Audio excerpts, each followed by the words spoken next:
Huzaifa from grade school पालवास्तव सीकर। अपन बात कर रहे थे 12th क्लास फिजिक्स की, चैप्टर नंबर 4 जिसका लास्ट टॉपिक है आवश्यक चालकों के संयोजन से आवेशों का पुनर्वितरण। आवश्यक चालक है उनके संयोजन से आवेशों का पुनर्वितरण किस प्रकार से होता है। कोई भी दो आवश्यक चालक है उनको जोड़ दिया जाए तो उसमें आवेशों का वितरण किस प्रकार से होता है वो अपन इसमें पढ़ेंगे। ठीक है, तो दो चालक काम में लेते हैं, एक तो चालक ए है एक चालक बी है।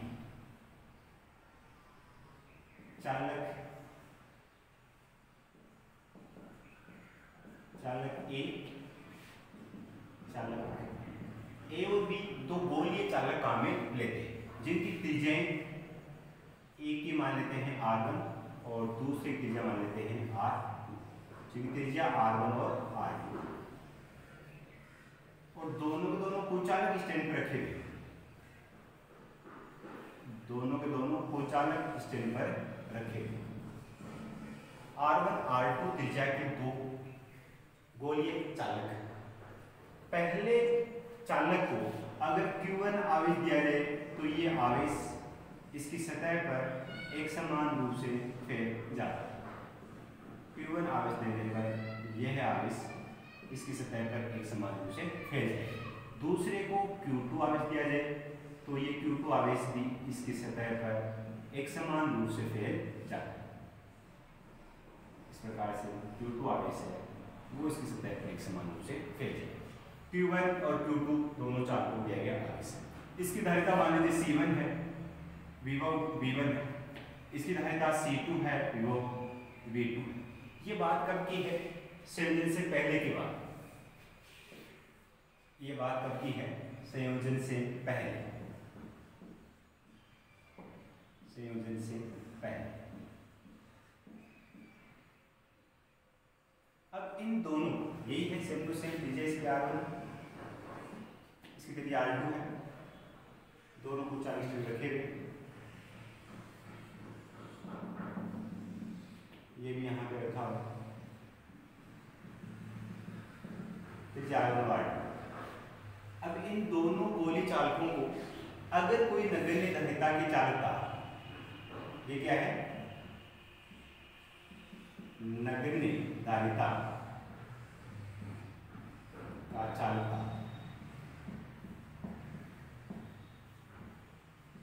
अगर दोनों चालकों को नगण्य धारिता के चालकता के द्वारा जोड़ दिया जाए तो इन पर आवेशों का स्थानांतरण हमेशा उच्च विभव से निम्न विभव की ओर तब तक होता रहता है जब तक कि दोनों पर विभव का मान एक समान नहीं हो। जब विभव का मान एक समान हो जाएगा तो सीधी सी बात है आवेश का मान भी क्या होगा? चेंज। तो इस पर आवेश क्या हो जाएगा? Q1 dash. इस पर आवेश क्या होगा? इस पर आवेश क्या हो जाएगा? Q2 dash. ये इसका आवेश है Q1 डैश। पहले पर Q1 डैश है, दूसरे क्या है? Q2 dash. Q1 dash Q2 dash ये इन पर आवेश की मान है। Q1 dash Q2 dash. इस पर क्या होगा? Q2 dash.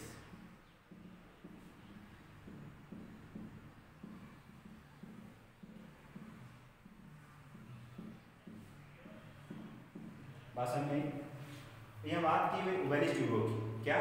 दो गोलीय चालकों को नगण्य धारिता के चालक तार से जोड़ दिया जाए तो इन चालकों पर आवेशों का स्थानांतरण उच्च विभव से निम्न विभव की ओर तब तक होता है जब तक कि दोनों पर विभव का मान एक समान नहीं हो जाए। जब विभव का मान एक समान हो जाएगा तो वह विभव कहलाएगा उभयनिष्ठ विभव V।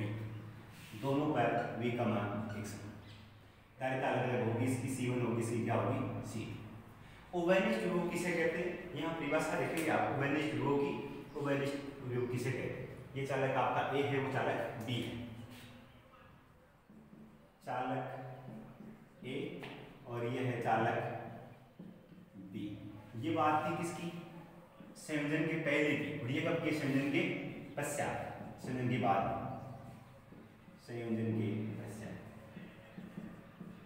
असल में क्या आवश्यक चालकों के संयोजन से आवेशों का पुनर्वितरण पढ़ना है।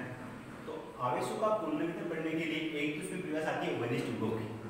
उभयनिष्ठ विभव किसे कहते हैं?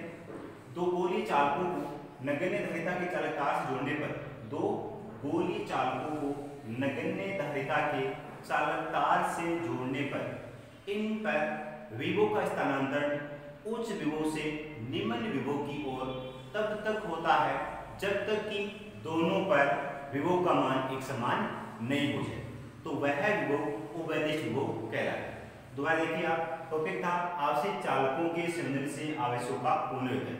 आवेशों का पुनर्वितरण करने के लिए अपन क्या करेंगे, सर्वप्रथम दो चालक गोले ए और बी काम में लेंगे जिनकी त्रिज्याएं R1 और R2 है, जिन पर आवेश Q1 तथा Q2 है तथा धारिता और विभव क्रम से C1, V1 तथा C2, V2 है। ये बात थी संयोजन से पहले। जैसे ही दोनों चालकों को नगण्य धारिता के चालक तार से जोड़ दिया जाए तो इन पर आवेश का स्थानांतरण उच्च विभव से निम्न विभव की ओर तब तक होता रहता है जब तक कि दोनों पर विभव का मान एक समान नहीं हो जाए, और जो विभव है वो कहलाएगा उभयनिष्ठ विभव। अब उस उभयनिष्ठ विभव का सूत्र उत्पन्न करें। उभयनिष्ठ विभव का सूत्र उत्पन्न करने के लिए सबसे पहले हम देखेंगे चालक गोले ए पर आवेश।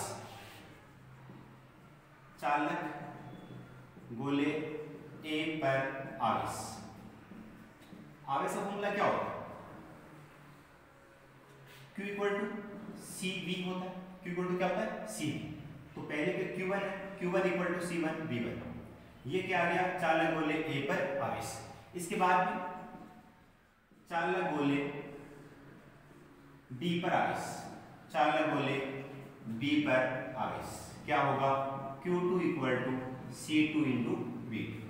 संयोजन से पहले चालक गोले A पर आवेश, चालक गोले B पर आवेश, ठीक है। तो कुल आवेश संयोजन से पहले कुल आवेश क्या हो जाए? कुल आवेश Q equal to Q1 plus Q, Q equal to Q1 plus Q2। Q1 Q2 का मान आप यहाँ रखेंगे तो क्या होगा? Q इक्वल टू Q1 की वैल्यू क्या है? C1 V1, Q2 की वैल्यू क्या है? C2 V2। इक्वेशन नंबर कौन सा हो गया? तो ये बात थी चालक गोले A पर आवेश की, चालक गोले B पर आवेश की, और संयोजन से पहले कुल आवेश Q equal to Q1 plus Q2। Q1 और Q2 का मान यहाँ से अपन यहाँ रखेंगे, इक्वेशन नंबर 1 है। उसके बाद में ये तो संयोजन से पहले की बात है। संयोजन के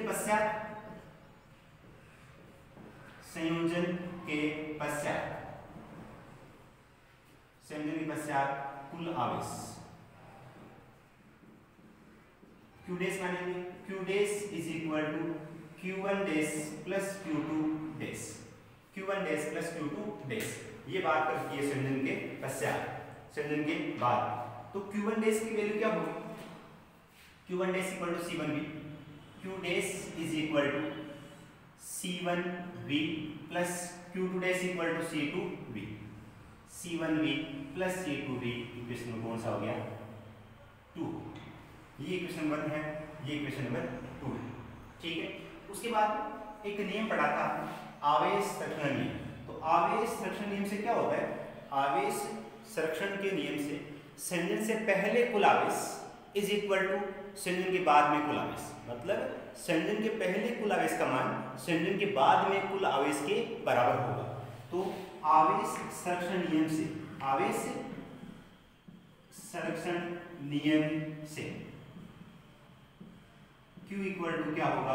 Q डैश। संयोजन के पहले कुल आवेश इज इक्वल टू संयोजन के बाद में कुल आवेश। तो Q और Q डैश का मान रखेंगे। Q का मान क्या है? इक्वेशन 1 से C1 V1 plus C2 V2। Q की वैल्यू क्या है? C1 V1 plus C2 V2, वो रख दिया। Q डैश की वैल्यू क्या है? C1V plus C2V is equal to C1V plus C2V, ठीक है। आवेश संरक्षण में कहता है Q equal to Q dash. Q की value C1V1 plus C2V2, Q dash की value C1V plus C2V, C1V plus C2V, ठीक है। इसके बाद में कॉमन किया गया यहाँ से V, क्या बन जाएगा? C1V1 plus C2V2 is equal to, जब V कॉमन आएगा तो यहाँ से क्या बचेगा? C1, यहाँ से क्या बचेगा? C2। V कॉमन आया तो यहाँ से C1 और यहाँ से C2। V इक्वल टू क्या हो जाएगा? ये मल्टीप्लाई में है, डिवाइड में आ जाएगा। C1V1 प्लस C2V2 अपॉन में क्या आएगा C1 plus C2 equation number कौन सा हो जाएगा ये Q0। ये फॉर्मूला किसका है उभयनिष्ठ विभव का फॉर्मूला है। ये क्या आपका उभयनिष्ठ विभव तो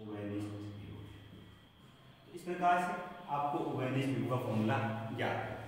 ठीक है, उसके बाद में संयोजन के पश्चात आवेशों का पुनर्वितरण इसी में आता है। संयोजन के पश्चात आवेशों का पुनर्वितरण, संयोजन के पश्चात आवेशों का पुनर्वितरण। संयोजन के बाद में आवेशों का पुनर्वितरण किस प्रकार हो रहा है तो उसका अनुपात क्या है। ठीक है, तो संयोजन के बाद चालक गोले A पर आवेश, चालक गोले A पर आवेश क्या होगा Q dash is equal to C1। चालक गोले A पर आवेश क्या है Q dash equal to C1। इसी प्रकार से चालक गोले B पर आवेश क्या होगा Q2 dash is equal to C2।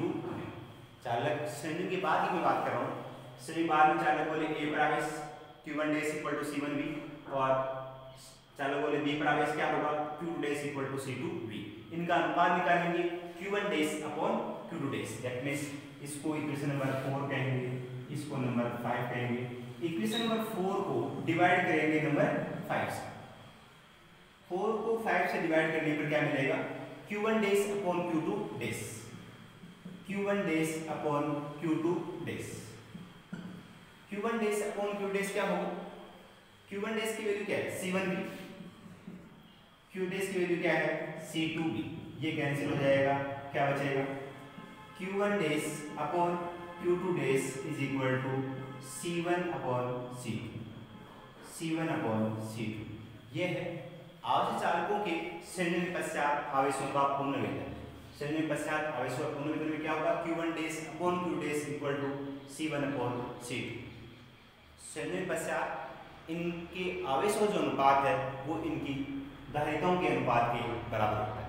तो आवेशित चालकों के संयोजन से आवेशों के पुनर्वितरण में पहला काम उभयनिष्ठ विभव ज्ञात करेंगे, दूसरा संयोजन के पश्चात आवेशों का पुनर्वितरण ज्ञात करेंगे और तीसरा इनके विभव में परिवर्तन का अनुपात भी ज्ञात है। वो कैसे आएगा देखिए आप, 3 बातें ज्ञात करनी है, 2 हो चुकी, एक तो उभयनिष्ठ विभव हो गया और दूसरा संयोजन के पश्चात आवेशों का अनुपात, तीसरा इनके विभव में परिवर्तन का अनुपात ज्ञात है। तो विभव में परिवर्तन का अनुपात ज्ञात करने के लिए क्या करेंगे, कंडीशन होगी इसके अंदर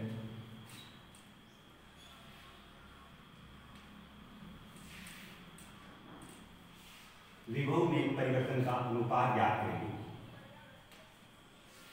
इसके लिए एक बात एक कंडीशन माननी होगी, वो क्या होगा यदि V1 is greater than V2, V1 का मान V2 से ज्यादा, विभव में परिवर्तन का अनुपात क्या करेंगे delta V1 upon delta V2। इसके लिए कंडीशन क्या मान लिया मैंने, यदि V1 का मान V2 से ज्यादा हो तो क्या होगा V1 का मान उभयनिष्ठ विभव V से ज्यादा होगा और V2 से कम। ठीक है, अब इससे 2 बातें ज्ञात करनी है, एक तो डेल्टा V1 ज्ञात करना है और दूसरा डेल्टा V2 ज्ञात करना है। डेल्टा V1 और डेल्टा V2। तो डेल्टा V1 का मान कैसे आएगा, ज्यादा वाले में से कम वाला माइनस करेंगे, ज्यादा वाले में से कम वाला माइनस करेंगे तो क्या हो जाएगा V1 ज्यादा है V कम है तो क्या होगा delta V1 equal to V1 minus V और delta V2 equal to V minus V। क्या होगा V minus V, V minus V। ठीक है, delta V1 equal to V1 minus V, delta V2 equal to V minus V। अब इसमें रखेंगे value आप किसकी V की, तो क्या होगा delta V1 equal to V1 तो V1 रहेगा, V की रखेंगे वैल्यू तो क्या हो जाएगा C1 V1 plus C2 V2 upon C1 plus C2, ये रखा V की वैल्यू। इसको सिंप्लीफाई करेंगे तो delta V1 is equal to C1 plus C2 LCM आएगा, ठीक है। इसको इससे मल्टीप्लाई करेंगे, क्या हो जाएगा C1 V1, इसको इसे करेंगे plus C2 V1 plus into minus minus C1 V1 plus into minus minus C2 V2 upon में क्या है C1 प्लस C1 V1 ये दोनों क्या हो जाएंगे cancel. Delta V1 is equal to क्या आएगा, इन दोनों से कॉमन क्या आ रहा है, कुछ आ रहा है, कोई कॉमन नहीं आ रहा, जैसा वैसा लिखेंगे C2 V1 minus C2 V2 upon में क्या है C1 प्लस C2, इसको इक्वेशन नंबर कहेंगे आप, तो लास्ट 5 इक्वेशन हो जाएगा C2 V1 minus C2 V2 बहुत सिंपल। ये किसका मान आ गया डेल्टा V1 का। ऐसे डेल्टा V2 का मान ज्ञात करना, तो डेल्टा V2 का मान ज्ञात करने के लिए क्या करना होगा, V माइनस V2। V का मान आप यहाँ रखेंगे, V इक्वल टू क्या है, V की वैल्यू यहाँ रखेंगे C1 V1 plus C2 V2 upon C1 plus C2 minus V, इसमें वो इससे मल्टीप्लाई करना है। डेल्टा V2 इक्वल टू क्या बनेगा,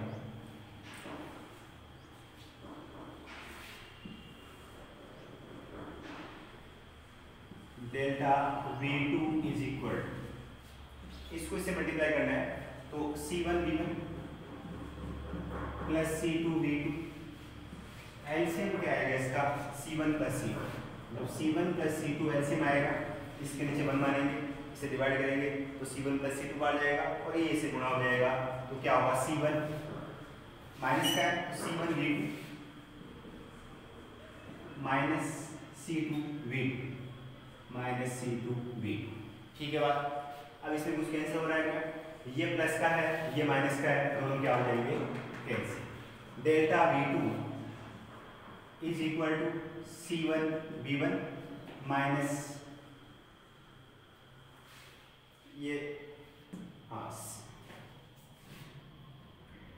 C1 V2 upon C1 plus C2, ये क्वेश्चन नंबर आपका डेल्टा V1 5 था, इसकी हम मानेंगे 6, 5 और 6।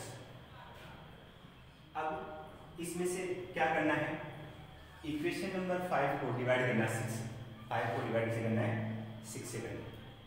5 को 6 से डिवाइड करेंगे तो क्या मिलेगा, एक चीज और करेंगे, आप इसमें कॉमन ले लेंगे, इन दोनों से C2 कॉमन आ रहा है, तो C2 यहां से कॉमन आ रहा, क्या बचा V1 minus V2 upon C1 plus C2 equation number 5, और इधर से कॉमन क्या आ रहा है C1, जब यहां से C1 कॉमन आएगा तो यहाँ क्या बचेगा V1, यहाँ क्या बचेगा V2 upon C1 plus C, ठीक है। तो ये 5 था, ये क्या हो गया 6। आपको इनके विभव में परिवर्तन का अनुपात क्या है, विभव में परिवर्तन का अनुपात, तो क्या करना है, इक्वेशन नंबर 5 को डिवाइड करना है 6 से।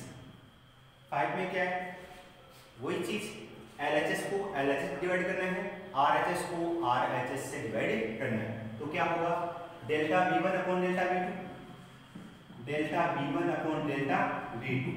देखिए आप 5 के LHS में डेल्टा V1 है, 6 के LHS में डेल्टा V2, इसी प्रकार से 5 के RHS में ये पद है आपका क्या C2 V1 minus V2 upon C1 plus C2, ये आ गया। और इसके डिवाइड में वो आएगा, जब डिवाइड साइन मल्टीप्लाई में चेंज होगा तो पद भी चेंज हो जाएगा आपका, क्या बन जाएगा C1 plus C2 upon C1 V1 minus V2, ये V1 माइनस V2 इससे कैंसिल होगा, ये पूरा पद इससे कैंसिल हो जाएगा, क्या बचेगा delta V1 upon delta V2 is equal to C2 upon C1। Delta V1 upon delta V2 is equal to C2 upon C1, या इसी इक्वेशन को अपन ये भी दे सकते हैं, delta V1 upon delta V2 is equal to C1 upon C2 का inverse. ये 1 अपॉन में आएगा, वो 1 अपॉन में जाएगा तो बन जाएगा delta V1 upon delta V2 equal to C1 upon C2 का इनवर्स। तो इस प्रकार से दो आवेश चालकों को जोड़ने के बाद भी उनके विभव में परिवर्तन का अनुपात। तो टॉपिक था आपका आवेश चालकों के संयोजन से आवेशों पुनर्वितरण। इसमें 3 बातें याद करनी है। पहला उभयनिष्ठ विभव, दूसरा संयोजन पश्चात आवेशों के परिवर्तन का अनुपात, और तीसरा इनके विभव में परिवर्तन का अनुपात। तो 3 बातें आप याद कर लेंगे, टॉपिक कंप्लीट होगा आपका आवेश चालकों के संयोजन से आवेशों का पुनर्वितरण। उसके बाद में नेक्स्ट टॉपिक इसी में आता है ऊर्जा हानि। वो देखेंगे अपन कल, ऊर्जा हानि वाला टॉपिक देखेंगे कल की क्लास में।